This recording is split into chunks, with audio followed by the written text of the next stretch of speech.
السلام عليكم ورحمة الله وبركاته، واهلا بيكم معايا فيديو جديد من فيديو النهارده ان شاء الله جايبه لكم فكرة جديدة لطريقة عمل مربع حديث جدا ومميز وسهل جدا جدا وبسيط في نفس الوقت، لكن في منتهى الجمال والروعة. نقدر نعمل بيه حاجات كتير قوي. زي ايه الحاجات دي؟ نقدر نعمل منه مفرش سرير او بطانية بيبي، او ممكن نعمل منه كمان سجادة للارض بخيط الكريم او المكرمية، وممكن كمان نعمل منه شال مستطيل بيكون في منتهى الجمال والشياكة والروعة. هتستخدمي فيه مجموعة كبيرة من الألوان. المربع الواحد ممكن ياخد منك حوالي 10 أو أكتر من 10 ألوان. تقدري تشكلي كل مجموعة الألوان اللي بتحبيها، وممكن كمان تستخدمي بقايا الخيوط لو هتعملي مربعات مثلا وتشبكيها في بعضها بمجموعة كبيرة من الألوان المتبقية عندك. هنستخدم مع بعض مجموعة زي ما احنا شايفين من الألوان. خيط صوف متوسط السمك مع إبرة رقم 3.5 ملم. سمك الخيط وحجم الإبرة ده طبعا ايه احنا بنحدده على أساس بنشوف الخيط اللي هنستخدمه ايه، بنحدد الإبرة بتاعته بنفس الحجم. لكن النهاردة أنا هشغل معاكم بالخيط المتوسط السمك مع إبرة 3.5 ملم. هنقول بسم الله الرحمن الرحيم. نبتدي نشتغل باللون التركواز. بسيب مسافة من الخيط وألف الخيط حلقة على الهواء. داخل الحلقة بدخل بلف الخيط وبخرج. طرف الخيط بشده بقى في عقدة البداية. هبتدي ارتفع مجموعة من السلاسل، هما بيكونوا 10 سلاسل. عشان ارتفع سلسلة بيكون عندي على الإبرة حلقة بلف الخيط واخرج منها. بسم الله 1 2 3 4 5 6 7 8 9 10. هرتفع بعد ال10 كمان سلسلة، لاني انا هشتغل بغرزة الحشو. بطلتنا النهاردة طبعا في الفيديو كله هي غرزة الحشو، مش هنشتغل باي غرزة تانية.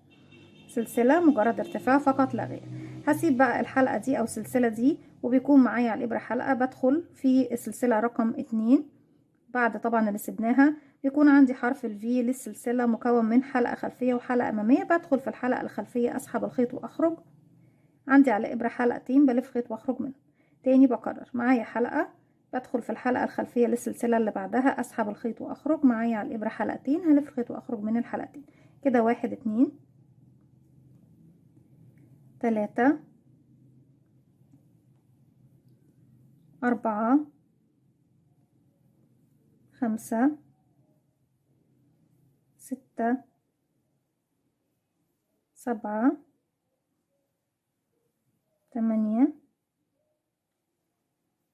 9 10. السطر اللي جاي بردك كله بغرز الحشو. برتفع سلسلة ارتفاع غرزة الحشو. خيط البداية احنا طبعا، بس قبل ما اقول على الموضوع بتاع خيط البداية، انا بشتغل فين في السطر التاني. بيكون عندي حرف الفي او شكل رقم ال7 بالشكل ده، في ضلع امامي وضلع خلفي. بدخل في الفراغ الصغير اللي تحت منه زي ما احنا شايفين اهو. كل غرزة ليها الفراغ الخاص بيها. هدخل في الفراغ الاول وبيكون عندي ضلعين على الابرة، واخد معايا كمان خيط البداية بالشكل ده في ظهر حرف الفي، واشتغل غرزتي بحيث ان احنا نخفيه معانا بدون ما يكون ايه عاملين اي مشاكل، ومن غير حتى ما نستخدم ابرة التنظيف. لكن طبعا انا بفضل ان احنا دايما في تنظيف الشغل ما عدا يعني خيط البداية انا مش مشكلة عندي ابرة التنظيف، لان هو بيكون كده كده معقود ومش هيفك منك. لكن الخيوط اللي بتكون في منتصف المفرش او المربعات بتاعتك افضل انك تنضفيها بابرة التنظيف عشان ما تفكش معاكي تاني. بشتغل فوق كل غرزة غرزة زيها كده. 2 3 4 5 6 7 8 9. ورقم 10 بتكون جاية بكيرف مايل شوية، ما ننساش الرقم بتاعها لان في بنات بيسيبوا الرقم الاخير والاعداد بتبوظ معاهم. كده 10. تاني هرجع ارتفع سلسلة الف شغل الناحية التانية وابتدي اشتغل على ال10 غرز. 10 غرز زيهم. 1 2 3 4 5 6 7 8 9 10. كده خفينا مع بعض خيط البداية وارتفعنا 3 سطور. هرتفع سلسلة والف شغل الناحية التانية. هشتغل بنفس الطريقة دي لغاية ما اوصل للعدد السطور معايا يكونوا 10.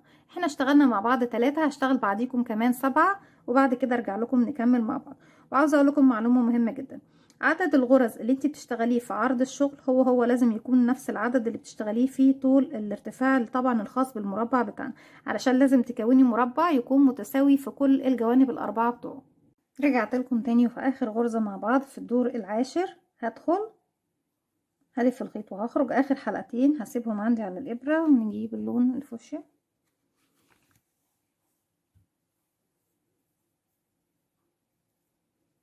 بقفل عقدة بداية اللون الجديد وبسحب الحلقة الموجودة عندي على الإبرة من الحلقة الجديدة من الحلقتين الموجودين عندي على الإبرة. كده بكون خلصت آخر غرزة عندي. طيب في المكان اللي أنا فيه هرتفع سلسلة، بس مش هلف الشغل واشتغل على الجزء ده، لأ أنا هشغل على الجانب طبعا بتاع المربع. يعني أنا كنت بشتغل بالشكل ده، مرة على الوش ده ومرة على الوش ده. المرة دي لأ، أنا هشتغل على الجانب الخاص بالمربع. احنا ارتفعنا سلسلة وداخل نفس الفراغ الاول اللي احنا كنا واقفين عنده هشغل غرزة حشو، واللي بعدها كمان غرزة حشو، 2 3 4 5 6 7 8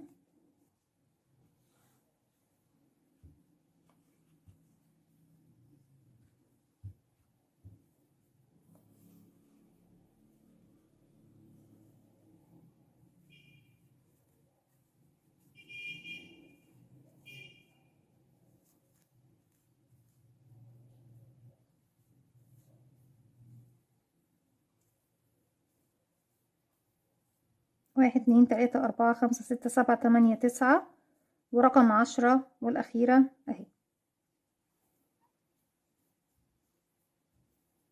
هرتفع سلسلة، ندخل نشتغل 1 2 3 4 5 6 7 8 9 10.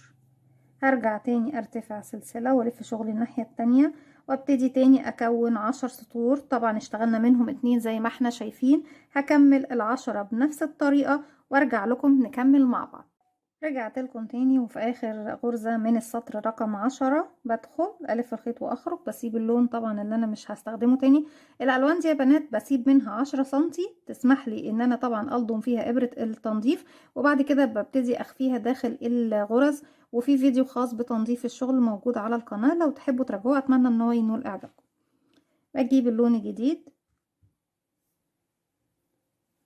بلف حلقة على الهواء بدخل فيها اقفلها عقدة بداية زي ما احنا شايفين بالشكل ده. هسحب الحلقة الجديدة من الحلقتين الموجودين عندي على الإبرة، ارتفع سلسلة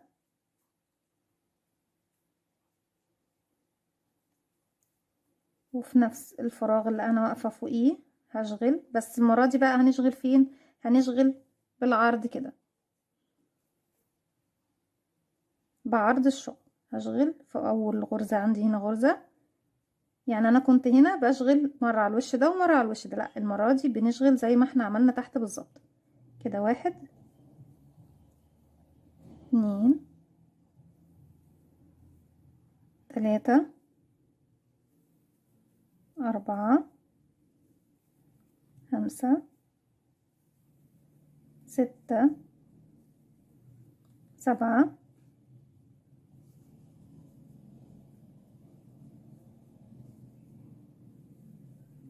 8 9 10. كده احنا مشينا على 10 باللون اللي هو الفوشيا. هناخد كمان ال10 اللي باللون التركواز كده، واحدة يبقى 11 12. ولو بصينا هنبص نلاقي نفسنا احنا ماشيين هنا بقى بشكل طبيعي على حرف الفي. 13 14 15 16 17 18 19 20.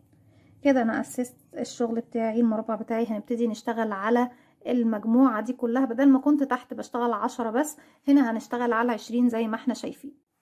ارجع ارتفع سلسلة، ومرة دي بلف شغل الناحية التانية وبشتغل على 20 غرزة حشو، 20 غرزة حشو لمسافة 10 سطور بردك. بكمل السطر دوت والسطور اللي بعديه ال8، وارجع لكم نكمل مع بعض. هنكمل بعد كده كمان 8 سطور، يبقى المجموع عندي 10 سطور وارجع لكم. رجعت لكم تاني في نهاية السطر العاشر. المرة دي مش هغير اللون في الاتجاه ده، ليه؟ هقول لكم. طبعا كده انا خلصت اللون. المفروض ان انا ايه، بسحب الخيط بالشكل دوت وببتدي اقص. طيب المربع بتاعنا لازم نمشي فيه بطريقة معينة. احنا اول مربع عملناه هو كان ده، خلاص. بعد منه عملنا على اليسار كده، يعني مشينا للاتجاه ده، عملنا ده. بعد منه عملنا ده، يعني بصوا مشينا كده كده كده. اذا انا لازم، عشان انا طبعا ابتدي المربع الجاي جديد، يكون من المكان ده. ليه؟ لان احنا مشينا من هنا لهنا، رجعنا ارتفعنا فوق، وبعد ما بنرتفع فوق كده بنكمل الاتجاه ده. اخر ده فين؟ اهو. ببتدي بقى من المكان ده، هاخد فوق الاتنين دول، يعني هيكون عندي هنا 20 غرزة. ارجع اشتغل من هنا لهنا، بس طبعا بيكون في معايا كمان ال10 سطور اللي جايين، بيكون عندي بقى اللون الجديد اللي هنا وهنا وهنا، بشتغل عليهم كلهم كده. ارجع اشتغل على الجنب ده، وارجع اشتغل من الجنب اللي فوق كده، وارجع اشتغل كده. يعني لازم نكون ماشيينها بالترتيب كده كده. بصوا كده كده، نمشي كده، نرجع كده، نرجع كده، نرجع كده، وهكذا. يبقى احنا هنضيف اللون الجديد بتاعنا منين؟ من المكان ده.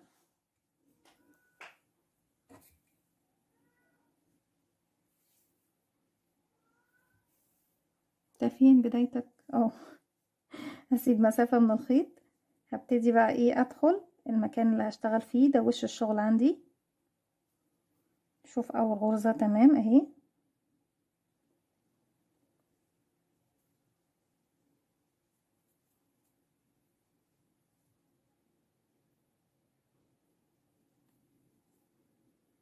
هبتدي اسحب الخيط بتاعي للداخل.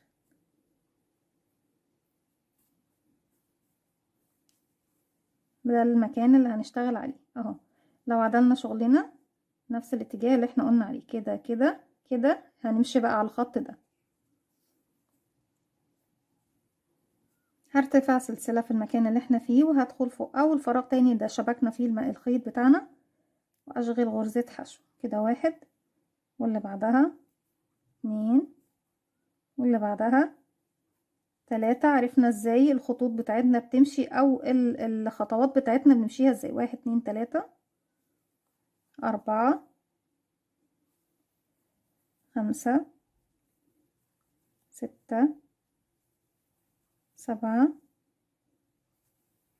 8. انا من عادتي يا بنات ما بقصش الخيط غير في نهاية الشغل خالص، بسيب 10 سنتي وببتدي اقص وانضف في النهاية خالص. 1 2 3 4 5 6 7 8 9 10. نبتدي بقى في المجموعة اللي بعدها 11 12 13 14 15 16 17 18 19 20. الشكل ده خلاص قسيتنا المجموعة اللي بعدها، وعرفنا طبعا خطها جاي ازاي. سلسلة وبلف شغل الناحية التانية، وابتدي اشتغل على كل غرزة غرزة زيها لمسافة 10 سطور. هكمل وارجع لكم. رجعت لكم تاني، وكده يكون خلص السطر رقم 10. وطبعا هنفصل الخيط في المنطقة دي. المنطقة الجاية زي ما اتفقنا مع بعض، احنا كان اول عندنا مربع هنا، رجعنا مشينا للناحية دي، جينا الناحية دي، بعد كده مشينا فوقيهم. هنيجي المرة دي بقى نكمل الجانب ده، والسطور اللي جاية فوق هتكون في الجانب هنا، وبعد كده نرجع للجانب ده ونرجع تاني كده كده كده كده، وهكذا طبعا لغاية ما بنوصل لحوالي 11 مرحلة معانا. بنكمل المربع كبير خالص، وبعد كده نبتدي نشبك المربعات في بعضها. هنبتدي بقى نجيب لون جديد، نجيب الأحمر.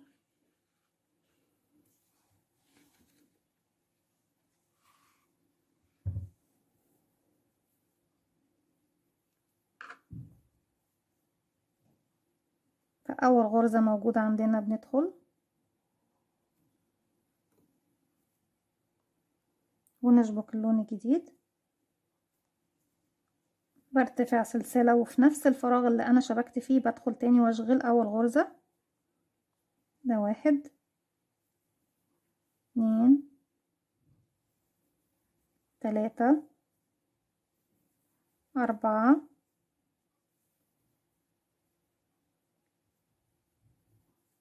5 6 7 8 9 10. وهنيجي في المكان دوت لو تفتكروا كان بداية طبعا سلاسل البداية، ابتدي اشتغل هنا. احنا كده عدينا 10 1 2 3 4 5 6 7 8 9 10 11. هكون في ال10 الباقيين اللي هم اللون التاني. 12 13 14 15 16 17 18 19 20. هبتدي اكمل المجموعة اللي بعدها كده 21 22 23 24 25 26 27 28 29 ورقم 30 اهي.